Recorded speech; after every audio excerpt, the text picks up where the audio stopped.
go hero with yet another amazing, exciting episode of Redstone Lapis Lazuli. I don't know. Hey, what's up? Yay!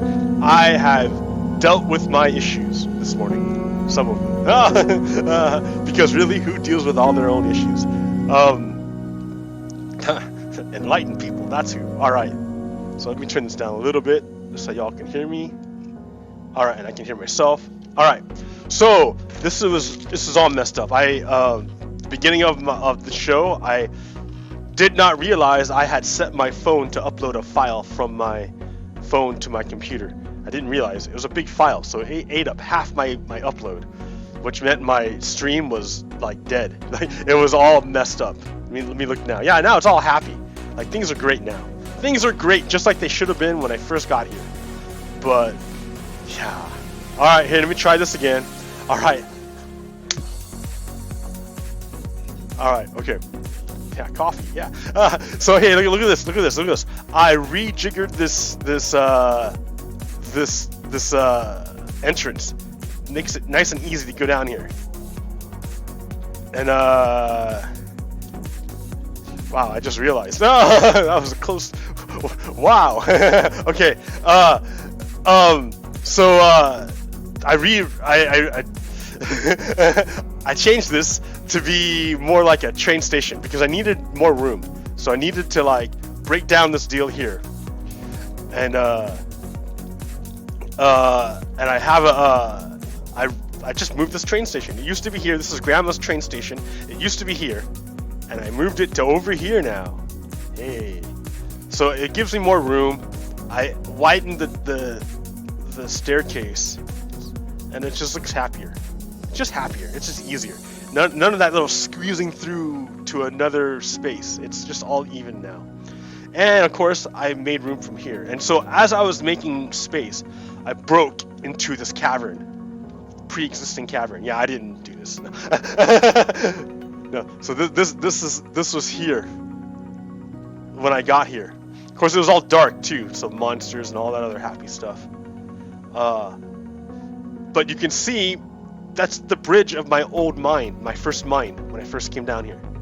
So yeah, this has been back here for a while, and now I'm expanding into it, and I'm like, I should use it. It's all that free space, man. Like, it's just free space. So yeah, and then I realized it's almost connecting to my bridge up there. So if I can just knock down this little bit, I'll be able to expand the cavern, and you can see all the way down. Oh wait, this is like a perfect time to use scaffolding. And another pickaxe.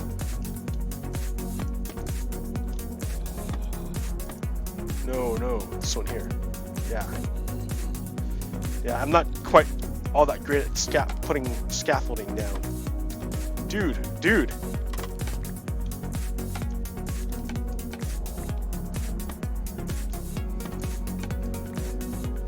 Did it be in it? No, it just puts it out. I want to go up.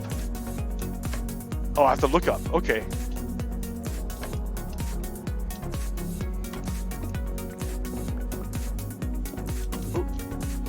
Can't be pressing shift down. So I go like that. Can I? No.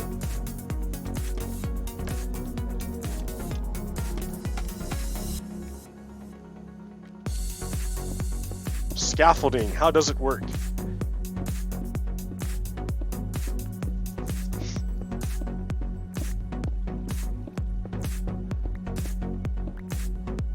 So yeah, look at this. This is all like connected. You see what I mean? Everything's connected. Obscured because there are a lot of things, a lot of moving parts, a lot of things cover up the relationships. But once you start to clear away the obfuscation, you can see how things are connected, and you're a lot closer to huge rifts than you think.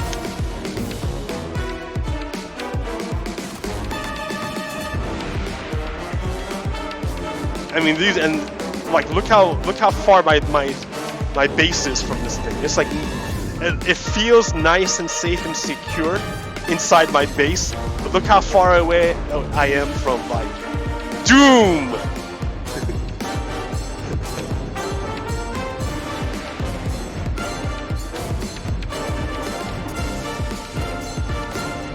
Nope, that's not what I meant. Oh, see, yeah, okay. This is scary.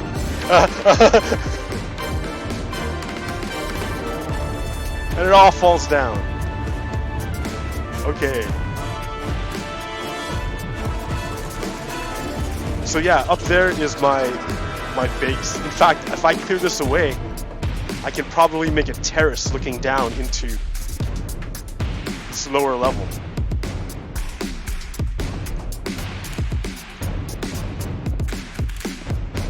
See, I didn't even mean to do this. This is all by accident. So anyways, okay, this is gonna be great when it's done. But it's a process, right? When you're in my base, I'm like, oh yeah, I feel nice and safe and secure. But look.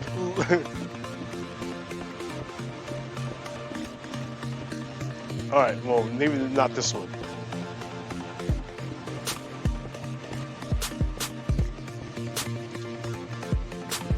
Yeah, right there. Ha ha ha.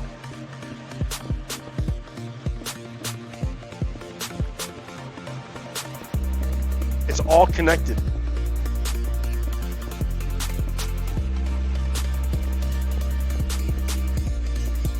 My safe little base is built on a fault that will gobble it up and eat it.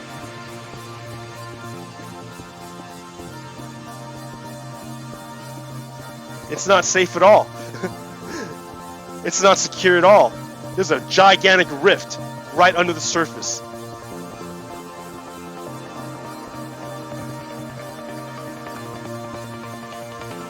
It's been covered up, it's been hidden, but this gigantic rift has been here from the beginning, and my base is built on top of it.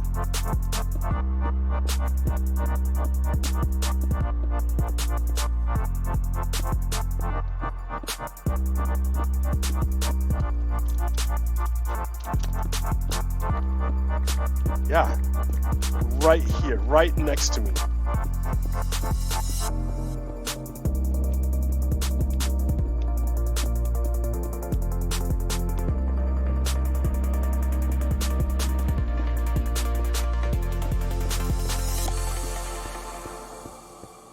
Amazing, huh? And look at that. I was just talking about how I want to make a terrace. And I'm like, no. And then boom, it happened.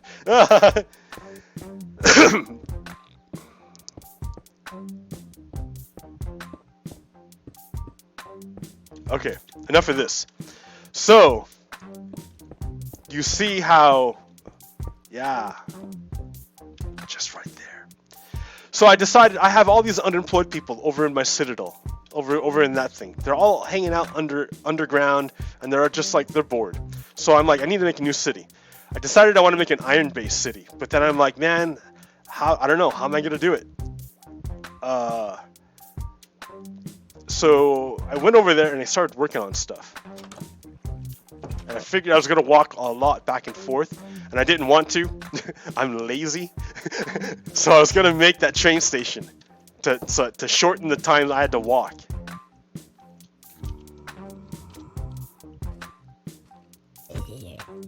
You see, I cut out all the trees, so it's a lot clearer about what's going on back here. There's a ridge, and that's the swamp behind my swamp. The swamp behind the swamp. The swamp in the swamp. Creeper.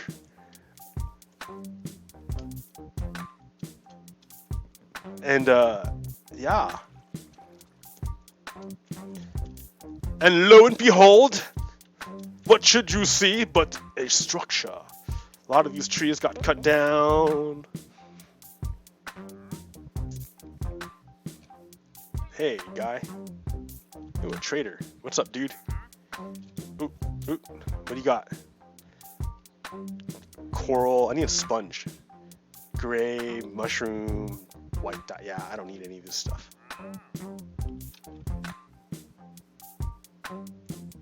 Okay. I don't think he sells sponges. Alright, let's see. Yeah, so here, I cut down a bunch of trees. Like a bunch of trees. And I started building around my base. So I made a big circle. And I'm not sure what that's going to be. And then while I was building this stuff, I caught 2 zombies. 2 villagers. So they're going to be, you know, home pretty soon. Like I made this. It was supposed to be a circle. But as I built it up to be a dome, it ended up being a pyramid. So I'm not sure how I feel about that. So I figured, you know what? If I didn't want my circle to end up as a pyramid, what I needed to do was expand the base.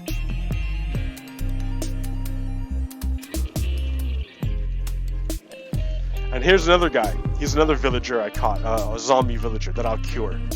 So these guys, they'll be part of the new village I'm making. It's gonna be nice. Then I have a nice water stream that I made to go down into the mine. I'm not sure what this is going to be. Like, I'm not sure about anything. Like, it's just kind of happening bit by bit, you know? I show up, I hang out here, I run around, I do a little bit of this, a little bit of that, and, you know, things happen. Nice little house. Well, this will be for a fisherman, because of the barrels. But then I gotta make like a blacksmith, a toolsmith, weaponsmith. I think those guys will be over here by the mine. But you know what? Here's another thing. On this other side, I found another mine. And that one, who knows where this one goes? I haven't even checked it out. I went about that far and said, okay, I'm busy. So I don't know what's over there.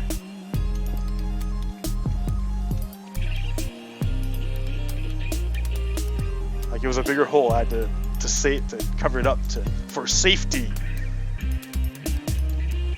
And then yeah, my train line. Where's it going? Where's it gonna end up? If I know where it's going, then I can dig. But if I don't know where it's going, then I have to be on level 55. I'm 63, so I have to go down.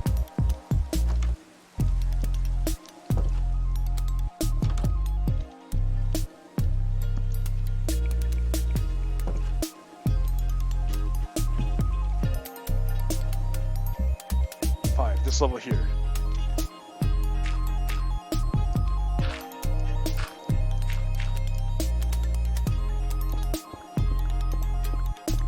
This is the level, the niveau.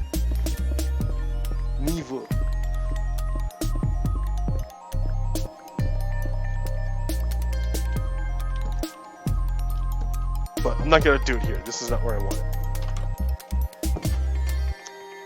But yeah, Iron Mine, the start of a new city, I guess. So my idea was to have them all sleep in here. They'll be like, I'm gonna make 1/4 like a tower, a bigger one, like up high. And that will be the where they all sleep. So when there's an invasion, or if the not invasion, but if there's like a what's it called? If there's a pillager attack, they all take refuge in the same area, like a bunker. I can like protect them better. And then I'll have the other quadrant be for I don't know, like the shepherd. Well, I don't know. The shepherd should be out in the field, I think. Well, like a market. So I guess you can have like the shepherd and like all those guys doing their market stuff here. There'll be a bell over there, right? A bell right in the middle. So in the market, it should be I guess the bell should be in the market. And then yeah, I'll have this quadrant be like the like farming, I guess. Big field of farming for the farmers. And then this one will be, I don't know what this one's gonna be. But if that one's gonna like be like the sleeping area, I guess this one can be a castle. And then when I clear out the villagers from that one, that temple, that pyramid's gonna be a temple. So I'll put the priests over in here, and then I got the fishermen over there. I don't know what this is even. I don't even know what that is. Don't even know. So I got a really, really rough idea, but really I'm just kind of playing it by ear, and things just happen. And then I'll be like, oh yeah, that makes sense now. Or like, oh yeah, that's terrible. I understand now why. Yeah, I'm making to some safety first. Safety first.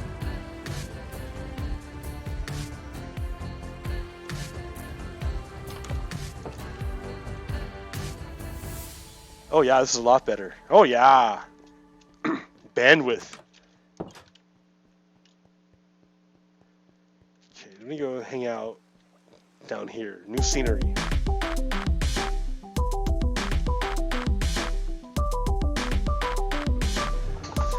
All right. Just down a bit. Down.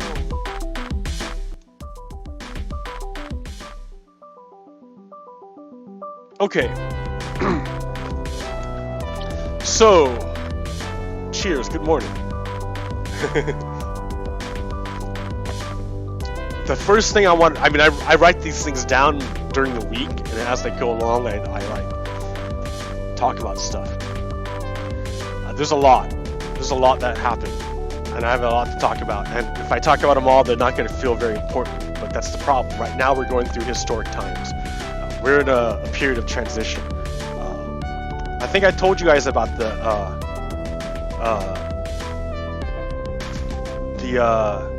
Polish peasant, and I forgot who the guy was now because I'm terrible.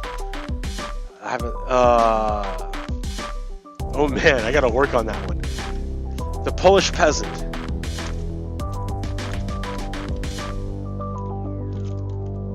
Who wrote that? Thomas? Really? Man, how is it that I know about this? Maybe I need to read it better. I mean, I didn't even read it, I read about it. So, but the idea, was it Thomas, William Thomas who said it? I don't know. Somebody said, they must have did an analysis, I don't know. Someone said, and I feel terrible, but I'm telling you, this is the deal. That there's the Hegelian idea of constant progress, of thesis, antithesis, and then synthesis, which seems to move like forward-ish. So it wants to say this idea of progress, like automatically.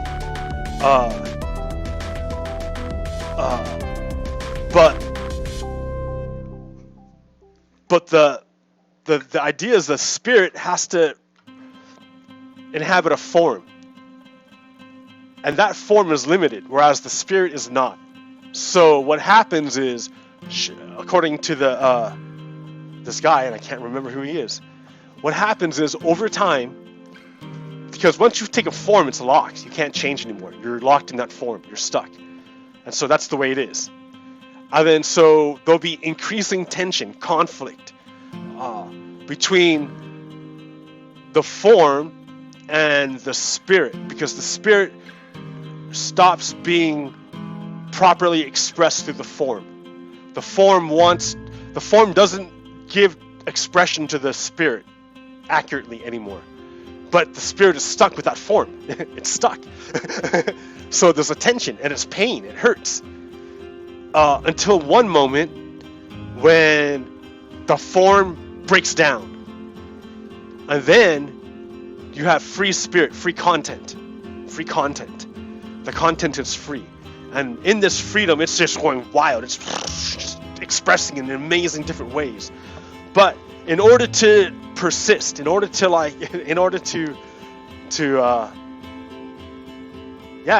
propagate, it has to settle down into a form again.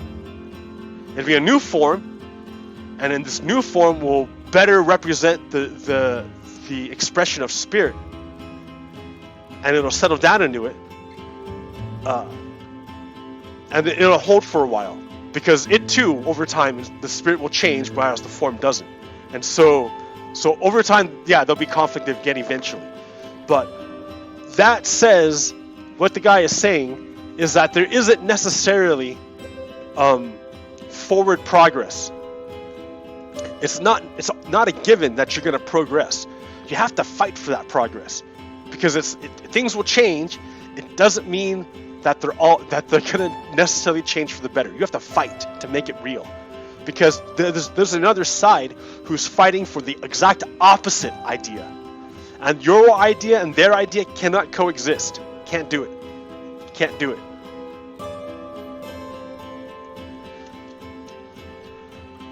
So the way they talk about it with the Polish peasant in Europe and America is you have to think about the form of the family. Well, what is the family? The family was this extended. It was big.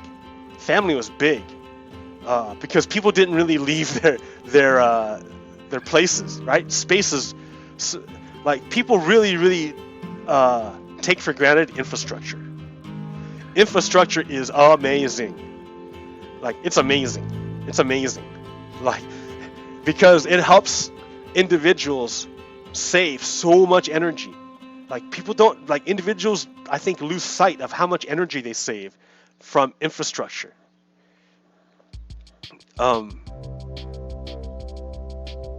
Like, why did the Romans have such amazing, huge empire? Why did they do it? Because they built roads. And those roads, some of those ancient roads are still in use today. Roads are infrastructure. What do roads do? They help you move through space and time. They help you conquer time through space, or space through time. Yeah, they help you conquer space through time, because for a person not on a road to go from one point to another, it takes a lot of time and energy. But for you, using a road, going to the same place, or not even to the same place, but near the place, it takes less energy and time. So it's amazing, especially when you're moving around troops.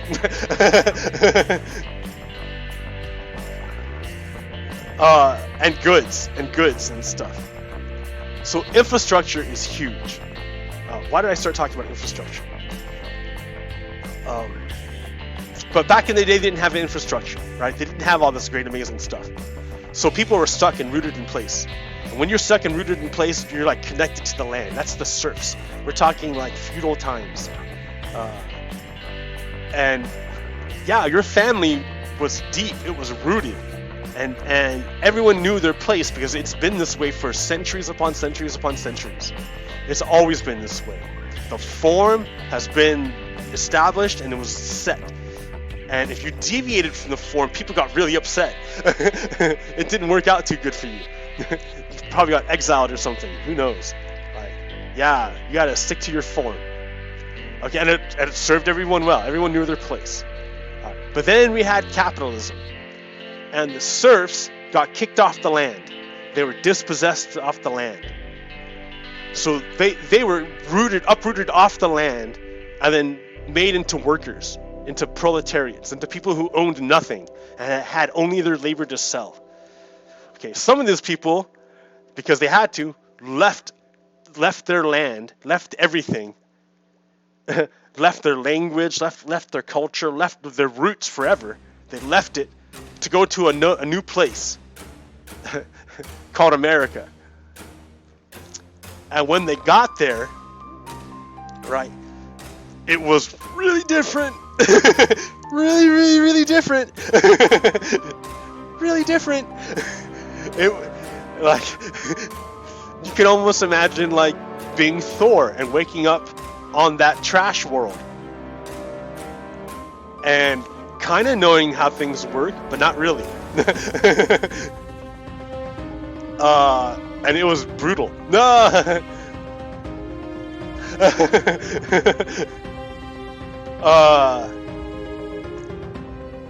Is that trader out there? Is he in here? He's in here. He's invisible. He's been listening to me. He's been surveilling me. But I've got stuff. I'll trade you, guy. Let me put away some stuff here.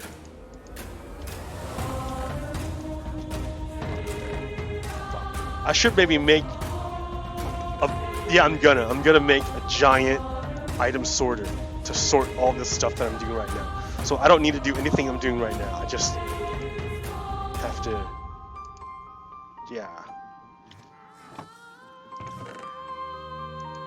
Okay, here. Where'd you go, Mr. Dude? Haha, you're invisible, but I see you. Gunpowder, we always buy lots of gunpowder. Yes. Oh, I didn't get my emeralds.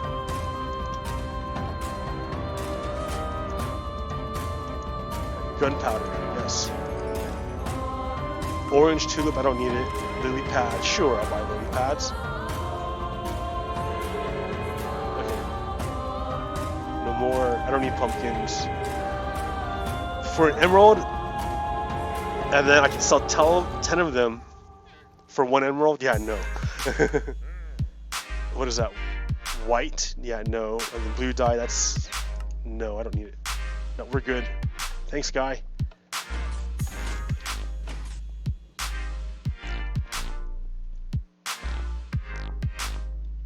Okay. Oh, and he left. Did he leave? After we traded? Yes! That's cool, good! So he doesn't just hang out anymore. That's a lot better. Because I hated when he just hangs out in my house. Okay. So the serfs...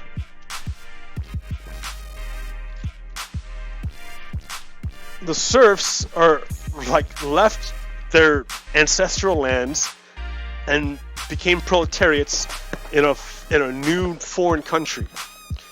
They brought with them the only thing they could, which is their old ways, what they knew. So they come to America, and the authors are looking at the Polish people who come to America, and suddenly the family, the extended family that makes up the Polish, the everything, their family, that form no longer works. It used to work great over in Poland when they were like in under serfdom, but they're not anymore. They're in America, and so that the thing they brought with them, it starts to break down. So the father used to be the absolute patriarchal figure. He was the head of it. It was down. He knew, like, it was that way because it was that way for his father before, on forever. Everyone knew what it was. If you left that path, things were messed up. So here he is. He's in this new land, right? And he's going to try to do his form the way he knows how. But it doesn't work because he's in America now. Everything's different. He's just a worker. And workers' lives are very, very precarious, especially during like the early part of the 20th century. Their lives were like around about a century ago. Yeah, a century ago, their lives were workers' lives were very precarious. Like, it was awful working conditions. You worked really, really hard, and if you got hurt, which happened easily because they didn't care anything about you, if you didn't die, like, then yeah, there was no support except for your family. Like, it was awful. It was awful for the worker. They just wrecked him. Ow.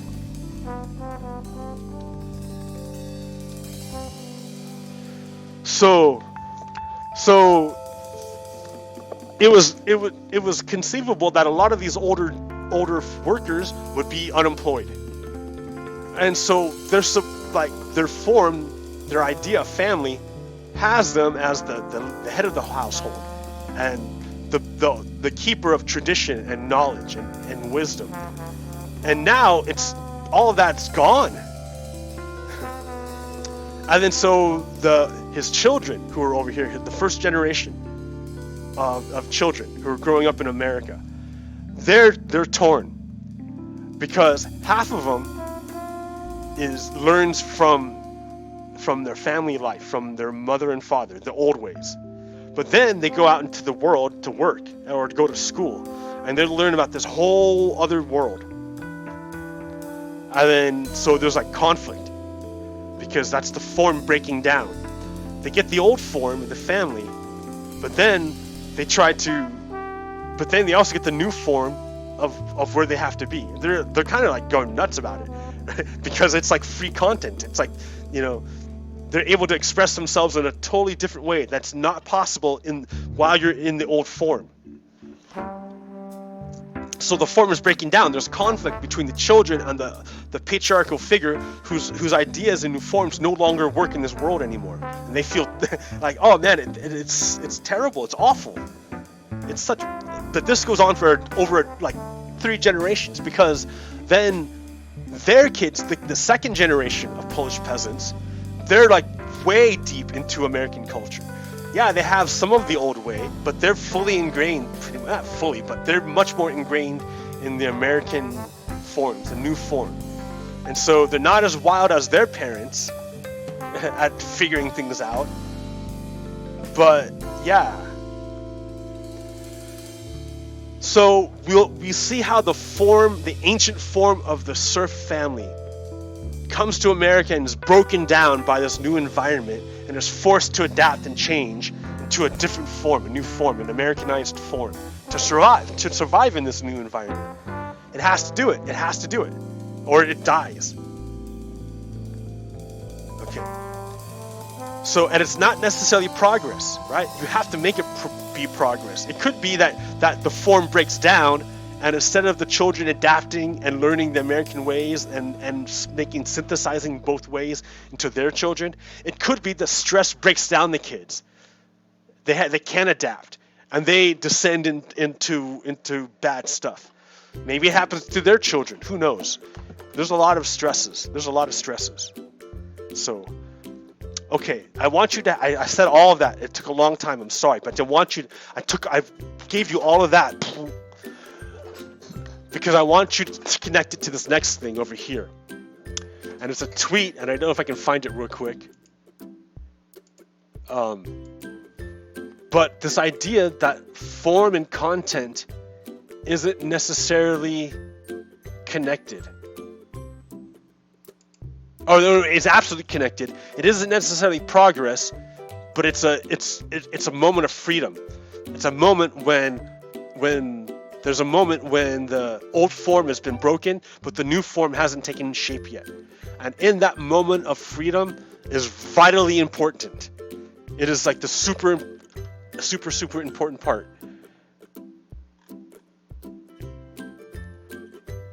Because it can go 2 different ways.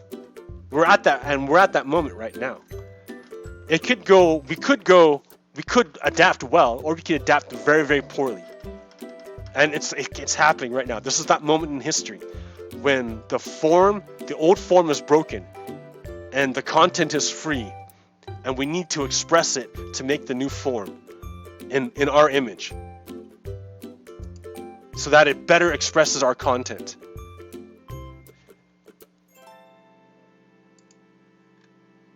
All right, I'm gonna have to look for this for a bit.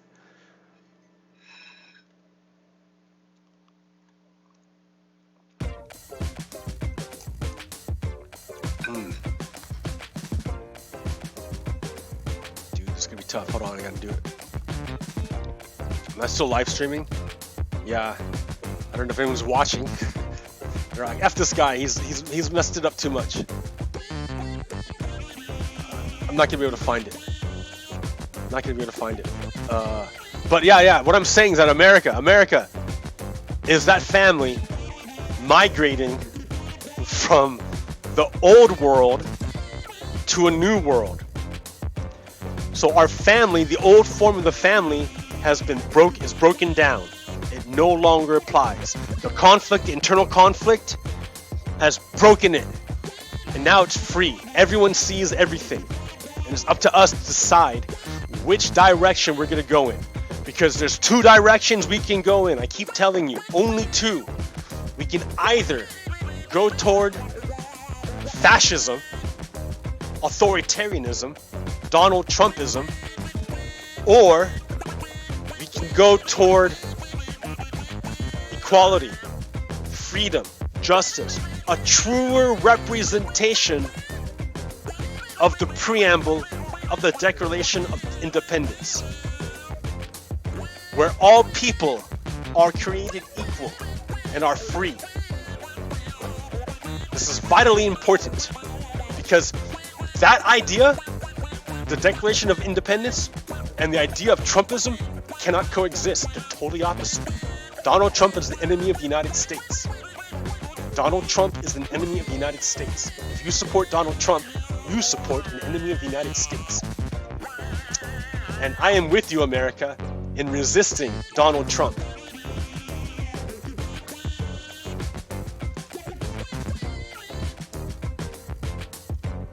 La la la. All right. Making sure I'm still like mic'd up.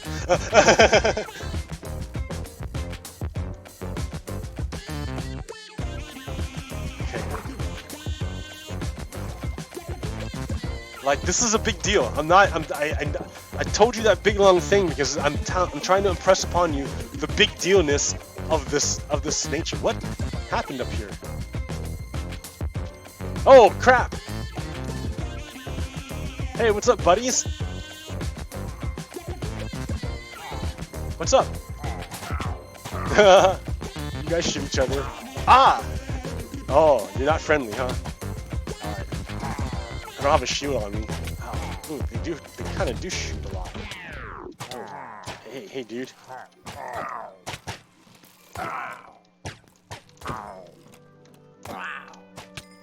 Forget you, buddy. So pillagers, you see? Pillagers show up. Did they just like burn this down? I don't know.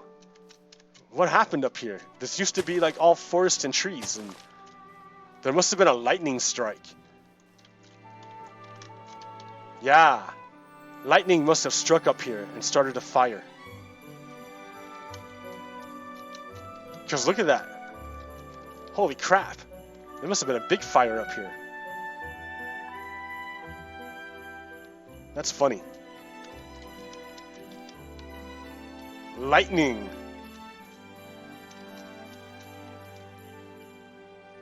Wow. Ow.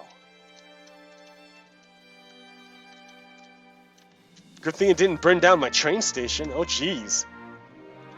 That would have been awful.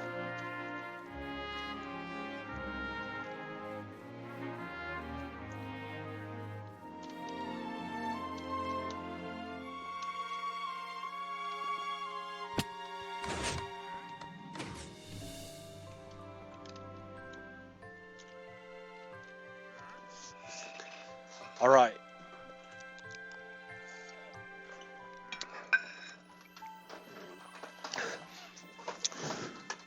Okay, so let's look at this expression of this this moment, because we're in a big important moment in history right now. And the content is free, and we're trying to figure out who we are and what is the point. You know, I have a poem about this. Do I even have it recorded? I think I do. If I have it recorded, I think you want to hear it. Ooh. If I can find it, hold on. No, dude. Oh. No. That one. Yes, if I have a poem about this one, then it'll be on. If it is, then it's old recording and I don't know what's on it. Let's see. No, dude, what am I looking for?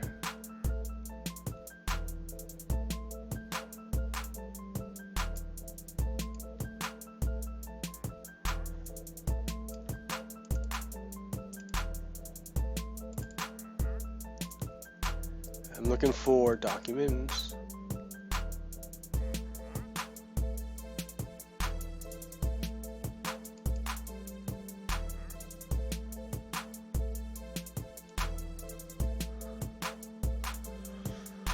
Remembering.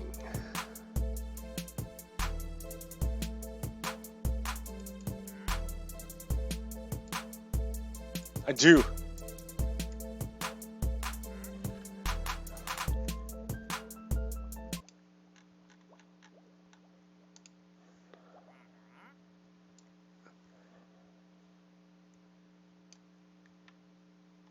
Where'd it go? Okay.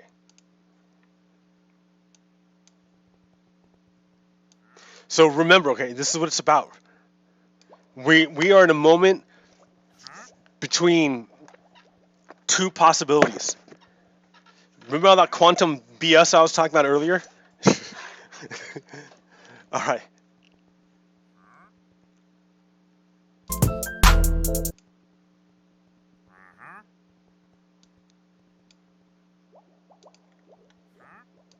Remembering. I am the great. I forgot why I started this trip. Just a little bit of recognition in a pinch serves up hints and hints of diligence, dripping like genetic memory disks. Coding recorded memory onto protein crisps, and then sorting them into matter. No matter. I can tell it like this. I dove into myself. Divide by zero, chaos, dancing with order, a lover makes the loved, children, divide into grandchildren, divide into great-grandchildren, divide into great-great-grandchildren, divide into more grades, and more grades, and more grades, into...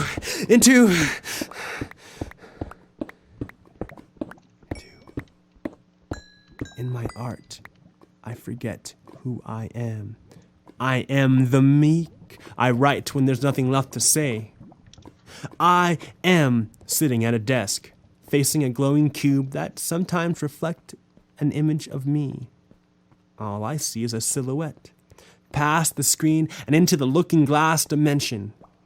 My face is a puzzle. I've never seen my face, yet here it is, a big empty space, a reflection. The mirror I reflect. Fill it in with words and concepts, pouring what I conceive, covered the screen with such dualistic poetry that the characters themselves cannot be seen as mere objects, but instilled with their own inner will to destiny. I write the words of a poem, never ends, always going, like a dancer, liquid flowing, like musicians' manic episodes where chords chime with every lit cigarette, possessed by ceaseless rhythm in the sea of half-light and bar smoke. Rift in notes of melodic tide, band, audience, drown alike. How quilt weavers sew it until each thread becomes the length of a lifetime, writing epics with twine of all colors, and the tapestry extends only as far as we reach, and we keep reaching. When painter blushes canvas, moves from center inside out to the canvas, remembering details, falls back into frames in her mind, frames a canvas, frames perspective, frames the world, frames this empty space, the screen where I see my silhouetted head and a cursor blinking, drink me, drink me, drink me. Muse seized fingertips. Keys, spat, clicks, blazing the script, poetry trip at a lightning 10 words per minute, and I am reborn. I am. The poem has to be real. Nothing less could fill my silhouette. Each sonnet is but a hint at the infinite. Stanzas feel like cosmic construct particulates in a black hole dense environment. I could pour chapters devoted to character motives, whole lifelong histories, and still not get close to feeling its vastness. The whole that is me. The great, wide, empty. Describing heavenly hard sales pitches that illusions are worthless, hell for cheap. Nevertheless, it was needed to see each in relief, in relief, in relief. Etching gets deeper and deeper and deeper. The poetry lingers in fissures of non-staticness, describing things in terms of what not, because we can't see unless we see opposites. And these fingers move on quantum hints, probability and intuition. Pages and pages of razory magnificence absorbed like truth into porous formlessness of my silhouette. 3 feet deep in the monitor, on which appear the words of my poem as it sinks into form. I can catch glimpses of who I am in the story I tell of each character. They're all a part of me. God made me of dust and breath. I make characters of imagination and experience within my nothingness. The blank silhouette of my head, 3 feet deep in the monitor screen. Laid bare in the breath of a poem that I breathe, I can feel it. The contours of poetry enveloping the real and imaginary, mysterious and rational, all wound up into hieroglyphic symbols that move as I breathe.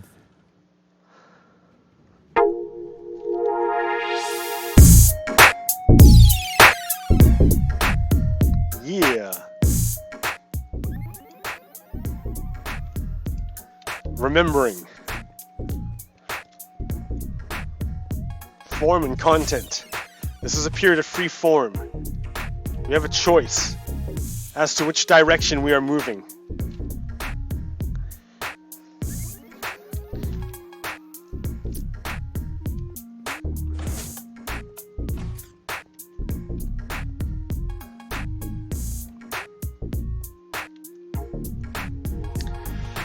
So, China is a giant market.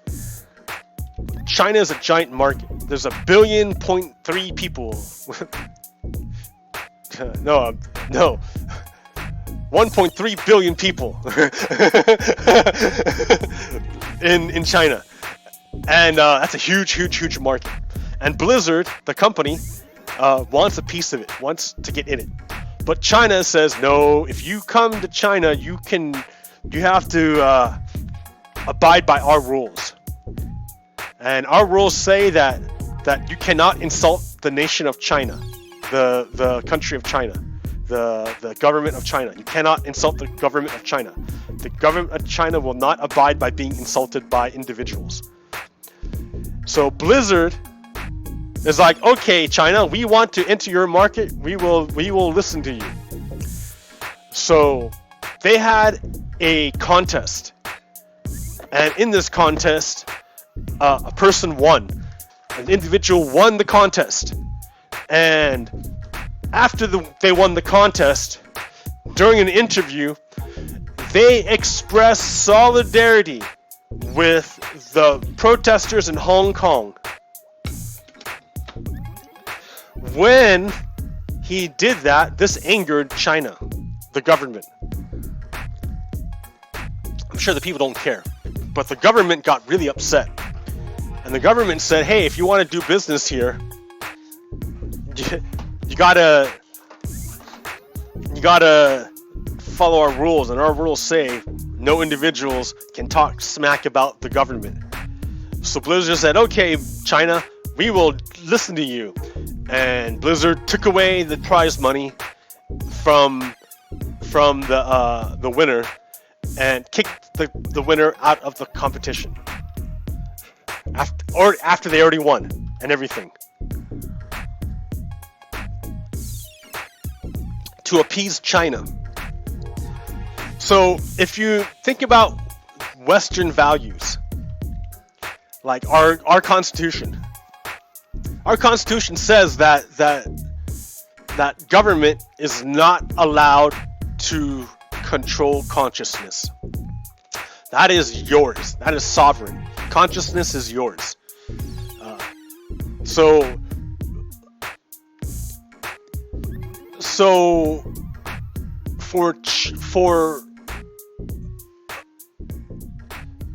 China is the opposite. China says, no, your consciousness is ours. We control its contents and its expressions. We, like the government of China. And that the individuals are not that important. They're just cogs. They're just parts. They don't have inherent rights. Their rights stem from the government, not from their creator. So for China, China and Chinese government and American government have two opposite ideas of the individual and individual rights. Blizzard was an American company. But somewhere along the line, in order to get access to Chinese market, Blizzard sold its soul, its content, its right?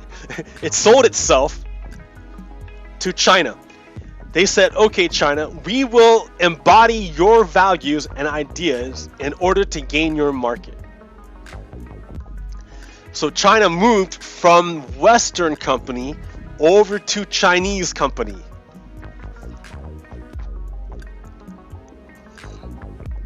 Now, not all Western companies are like good and stuff. And look at Chick-fil-A. That's awful. Forget Chick-fil-A. You know, because they work against equal rights, not because of anything else, but because they work against equal rights. So, yeah, it's not a product placement; it's a boycott.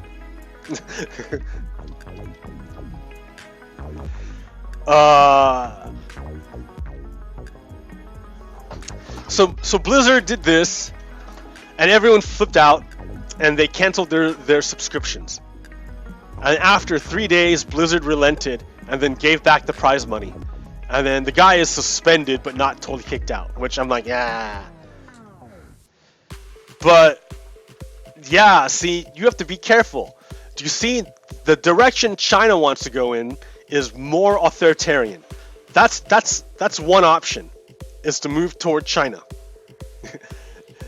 Chinese type. Because we're at that moment now where Trump has blown up everything. So we have free content. Our form is broken. And it's been broken, but this lays it bare. So we have a choice on how we're going to reform. We can either reform like China, or we can reform like Europe. Now, I'm not saying Europeans are inherently better or whatever, but I just mean like democracy. Like a better representation of the people. Because right now our representation of the people is pretty messed up. It's broken. Like, did you see the maps for North Carolina? Like, I can't make sense of that stuff. That stuff is obviously broken, the way they draw their lines in North Carolina. That's defeating democracy in favor of ethno-feudalism. So,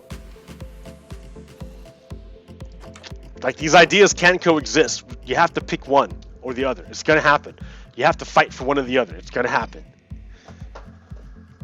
Another example of creeping of this siege that we're under, because it's coming from multiple directions. It's the fascists. It's the theocrats. It's the authoritarians. It's the war criminals, who are, I guess, fascists. The wealthy, the rich. So I'm talking about Ellen. Ellen put out a video of her being at in the owner's box of the Dallas Cowboys, watching a game with the owner of the Dallas Cowboys. And in this owner's box, she flipped her video around to show high-class people she was with. And one of the people she was with was war criminal George W. Bush. And then, so Ellen was like, look at me and George W. Bush, right? We, like, ideologically, we're totally opposite, Ellen and George W. Bush. But see, we can be friends. See? So Ellen's like, see, I encourage everyone around you to be friends like me and George W. Bush can be friends. See, we're friends. Oh, Ellen. So she's holding, basically, she's being friends, holding hands, arms with a war criminal, right? George W. Bush is responsible for torture in the United States. George W. Bush is responsible for that. George W. Bush is responsible for the destruction of Iraq. George W. Bush is responsible for the insurgents of ISIS. That's all George W. Bush. At Abu Ghraib, where Americans tortured Iraqis, that's George W. Bush. He's a war criminal. That's like being buddy with Hitler and saying, oh yeah, check me out. I'm Ellen and I'm here with Hitler. And you see, Hitler and I, we have different ideas about the way we should treat people. We can be friends. We can represent, right? Well, maybe not, because Hitler's missing one important thing: wealth. It's the money.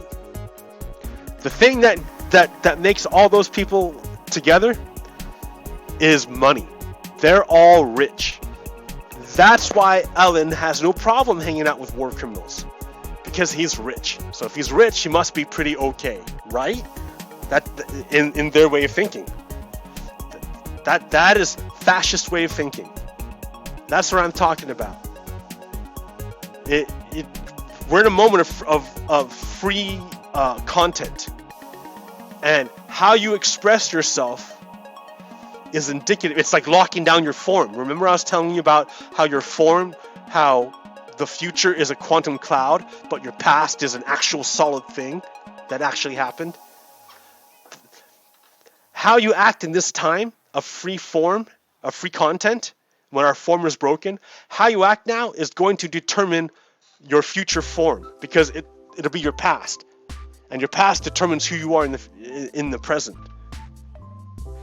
Or I mean, it should inform it, right? It informs your present. So Ellen used her platform to whitewash a war criminal, and that's elite thinking. Kanye West does the same thing. Kanye West is like, you know what? Now that I'm rich, and Donald Trump is rich, so I guess he's absolved of everything. We can absolve anything if we're rich. So Kanye West is going around saying that conservative Southerners. He's going around saying that conservative Southerners were the ones who freed the slaves. Why would Kanye West go around saying conservative Southerners freed the slaves? Why would he say that? I mean, it's totally wrong. Everyone knows conservative Southerners are the ones who enslaved people. They enslaved African Americans. Conservative Southerners enslaved African Americans. Why would Kanye West go around and say the opposite? It's because money. When you have like I told you the story about standards between like Pericles and the disaster of the Syracuse pillage. The Greeks tried to pillage Syracuse, and they got their butts handed to them. And I was telling you that was because the old ways, the old form, was the aristocracy, who operated according to standards. But they lost power. And the new ruling class were the merchants, who knew that sometimes standards were a drag. Sometimes standards were for the wrong things. And when you have standards for the wrong things, or broken standards, or for whatever reason, it makes you less able, less competitive. So, and a measure of your competitiveness is wealth. Quote quote.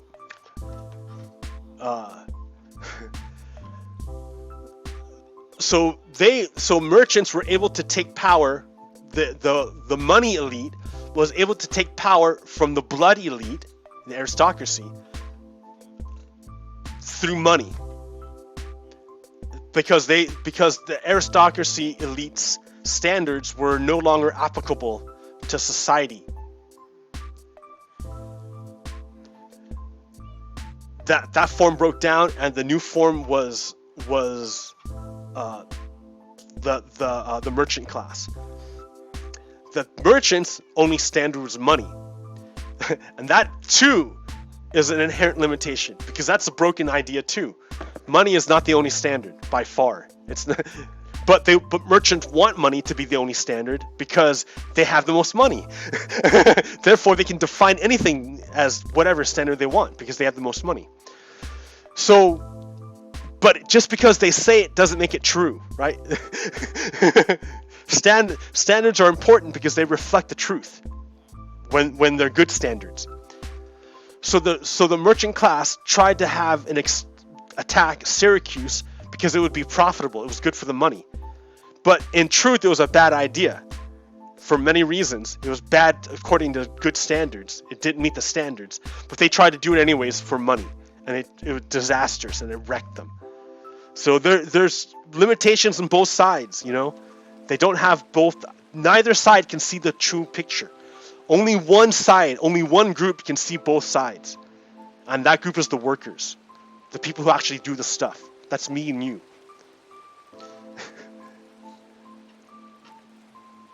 Right. So we're at that moment now where both sides have failed us.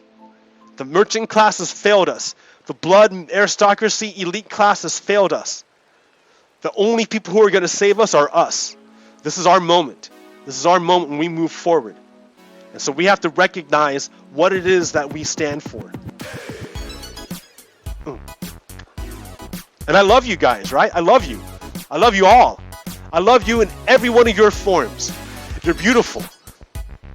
And the more ways you can express being an American, the better. It's amazing. It's amazing. I love it. The positive ways of being an American.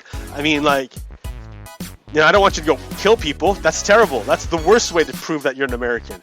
The best way would be like to protect people and show your love. To cultivate a place where you can not only live but thrive and help others to thrive. Because by thriving together, we become greater.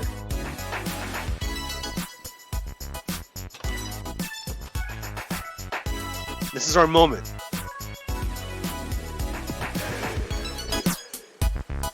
This is our time.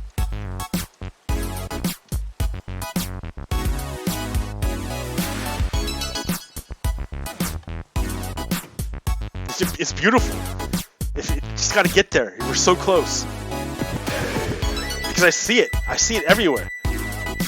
And I it's a lot of pain. It's a lot of pain. Oh man, there's a lot of pain.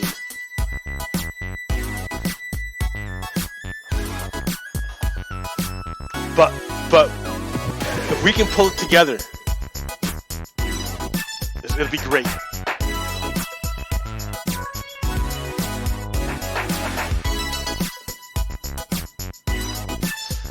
So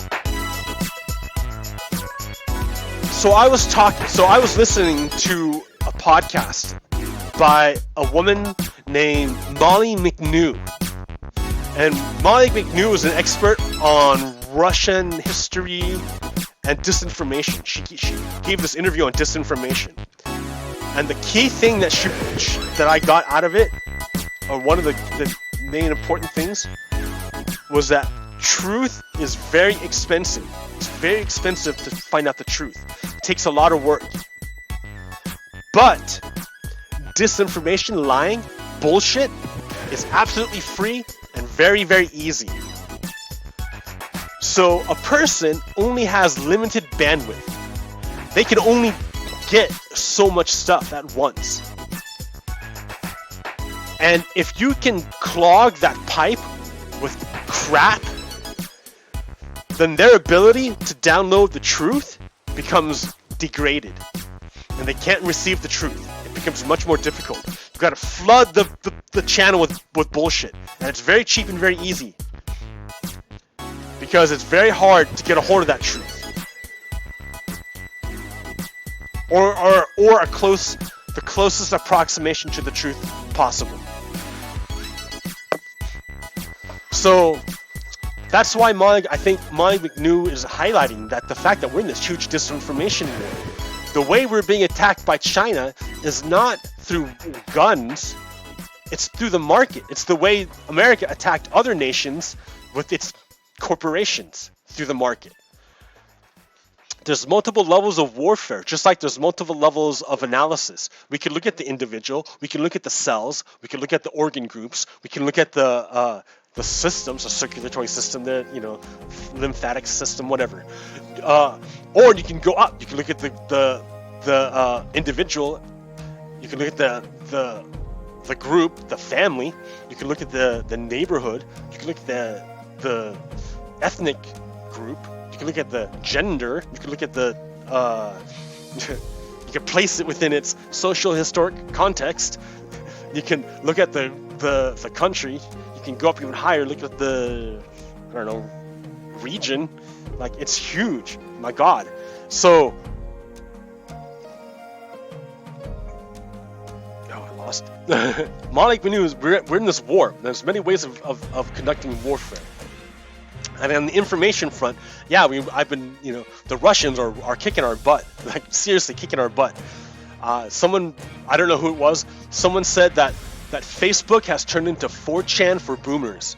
I think that's exactly correct. Exactly correct. 4chan has turned into, or Facebook has turned into 4chan for boomers.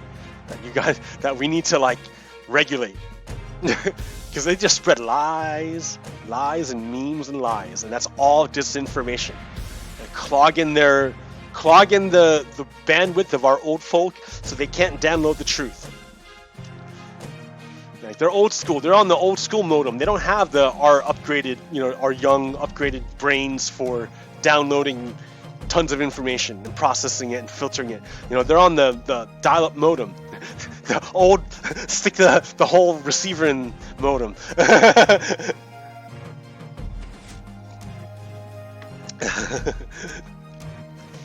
Like war games. Do you want to play tic-tac-toe? High tech.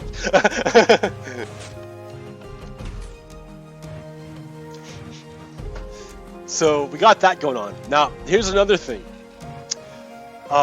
There's this company called PG&E. It's an electric company that serves a huge part of California.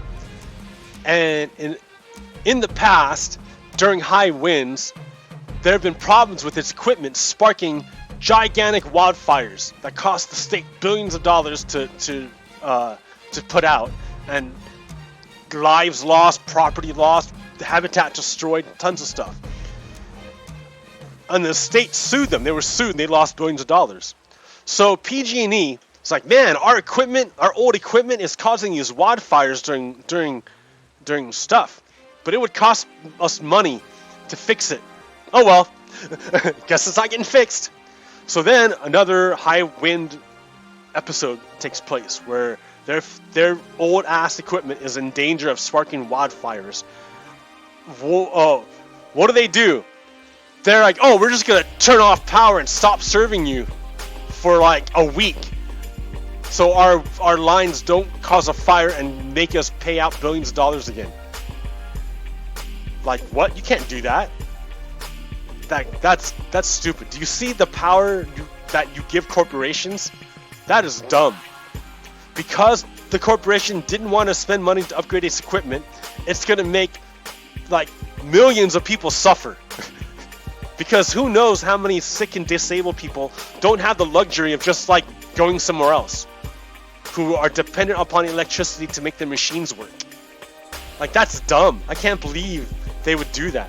But this corporation feels emboldened by Trump and by its power, and so it's acting as a government and saying, oh yeah, we're just gonna cut your power now. So I think they've just proven a good example of why socialism is good.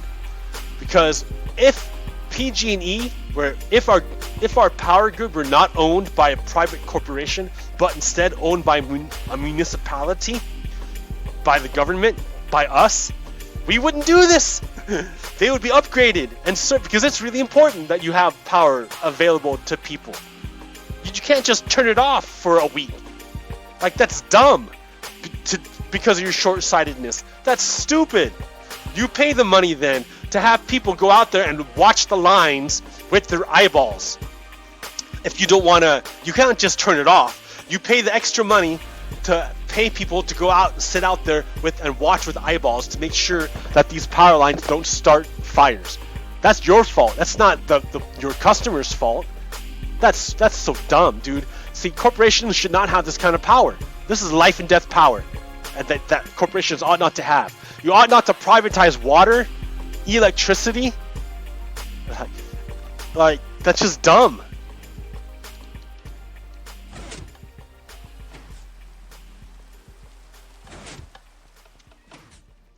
And internet, you shouldn't privatize internet. There should be public options available for internet. Municipalities should be able to have access, should be able to run their own internet. Access to internet. It's so dumb that we give this all to private corporations. Like, that's a huge amount of power. Huge amount.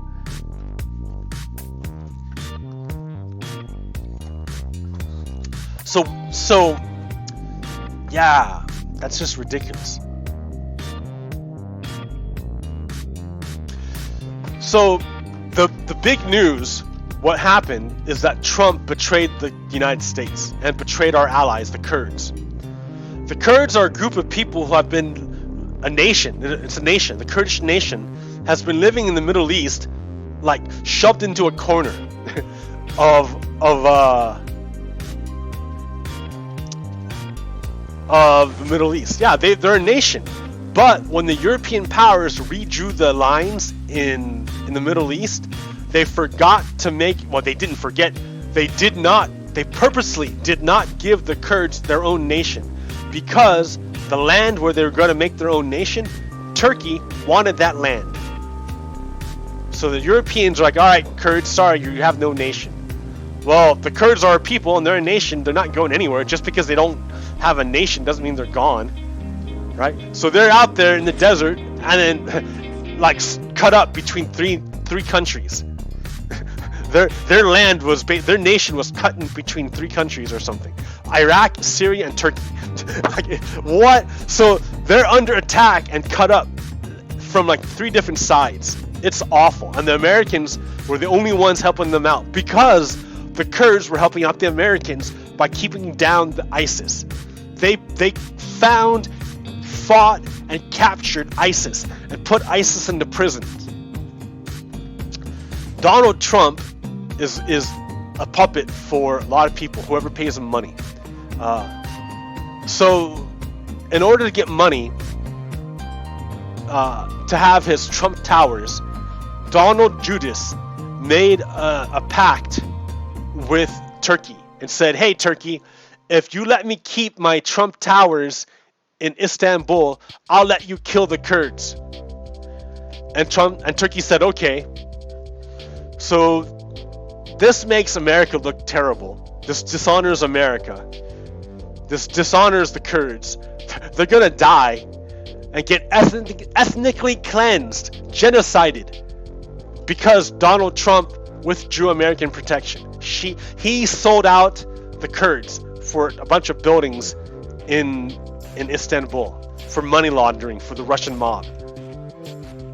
Man, we're in some crap, America. We're in some major trouble.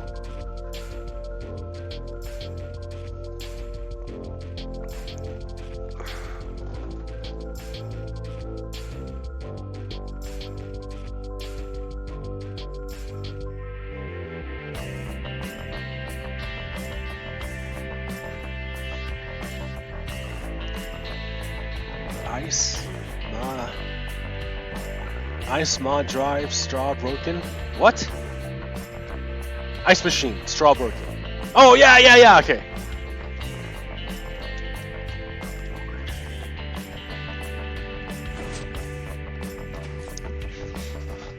Yeah, we got problems. There's supposed to be like big protests today to impeach Trump, but I don't know if in Salem. I might have to go up to Portland. I don't know if I want to go to Portland. That's a long drive. See? I'm so lame. Well, we'll see what's up. Yeah, this is an important time, America. We gotta be paying attention and informing others of what's going on. All right. Well, I think that does it for now. Sorry for the beginning. I'm trying to get it fixed, but we'll get there. All right. Hang in there. Pogo Kiddo out. Peace.